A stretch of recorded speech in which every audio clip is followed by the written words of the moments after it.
तो हाथरस में हाहाकार के बाद पहुंच गए सीएम योगी। पहुंच गए योगी भगदड़ के पीड़ितों से मिलने, कि पहुंच गए योगी अधिकारियों से रिपोर्ट तलब करने। हाथरस में कथित बाबा के सत्संग में मंगलवार को हुए हादसे में 100 से ज्यादा लोगों के मारे जाने के बाद सीएम योगी पर एक तरफ विपक्ष हमलावर है। हादसे के लिए योगी सरकार को, यूपी पुलिस को, योगी के अधिकारियों को निशाने पर ले रहा है, तो वहीं दूसरी ओर सीएम योगी भी भारी एक्शन में है। कल हुए इस हादसे के बाद योगी जहां अधिकारियों के पेंच कसते हैं, इस हादसे के शिकार लोगों के साथ संवेदना व्यक्त कर मुआवजे का मरहम लगाते हैं, तो आज खुद पहुंच जाते हैं हाथरस। योगी के आने से पहले मानो यहाँ कोई इमरजेंसी जैसे हालात बन गए हों। पुलिस अधिकारियों से लेकर बड़े बड़े अफसरों में एकदम हड़कंप। योगी सबसे पहले हाथरस पुलिस लाइन पहुंचते हैं, हालात का जायजा लेने, हादसे की रिपोर्ट तलब करने, और फिर पहुंच जाते हैं सरकारी अस्पताल, जहां वो भगदड़ की घटना में जख्मी हुए लोगों से मुलाकात करते हैं, उनका हाल चाल लेते हैं, लोगों को बेहतर इलाज और हर संभव मदद का भरोसा देते हैं। इस दौरान कई लोग सीएम योगी के सामने भावुक भी नजर आते हैं।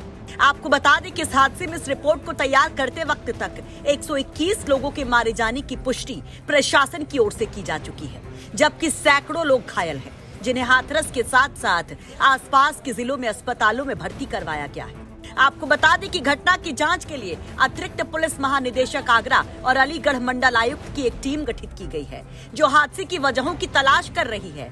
वहीं हाथरस के एसडीएम ने भी जिलाधिकारी को रिपोर्ट सौंप दी है। इस रिपोर्ट में एसडीएम ने बाबा के चेलों को धक्का मुक्की करने का दोषी बताया है। एसडीएम ने कहा कि वो खुद कार्यक्रम स्थल पर थे, भीड़ 2 लाख से ज्यादा की थी। इस बीच कार्यक्रम खत्म होने के बाद जब बाबा निकलने लगे, तब भीड़ उनके चरण रज को लेने के लिए आगे बढ़ने लगी। बाबा के सेवादार लोगों को रोकने के लिए धक्का मुक्की करते हैं। नतीजा ये हुआ कि कुछ लोग गिर गए और अफरा तफरी मच गई। वहीं कहा यह भी जा रहा है कि इतने बड़े आयोजन में नियमों की जमकर धज्जियां उड़ाई गई। आयोजनकर्ताओं को प्रोफॉर्मा के तहत बहुत सारी व्यवस्थाएं करनी थी, जो सत्संग के दौरान नहीं की गई।